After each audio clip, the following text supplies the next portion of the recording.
Ka sorkar jela Meghalaya minta kasngi ka khat santri ujeliu, kala yok pedeng ya ka jengkular na ka sorkar India, bahkan sa yok pedeng shen ya ka medical treatment center, na ka mentaki kintai ki bakirni ha ka jeng di drong. Yak ni ka jengkular, lapan menada menteri ka sorkar kami ka tanat social justice and empowerment, Uthawar Chand Gehlot, ubalawan ban pli ya ka regional workshop kabai day baka prevention of substance drugs abuse.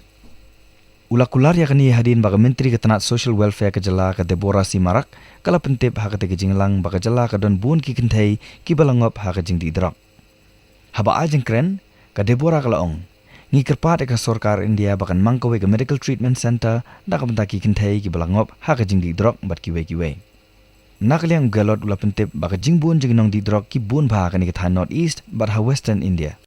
चाहे किसी भी प्रकार का नशा करने वाले कोई लोग हैं, उनको नशे से मुक्त कराने के लिए भारत सरकार की ओर से, राज्य सरकार के सहयोग से, NSS के सहयोग से, खेल मंत्रालय के सहयोग से अनेक योजनाएं चला रहे हैं।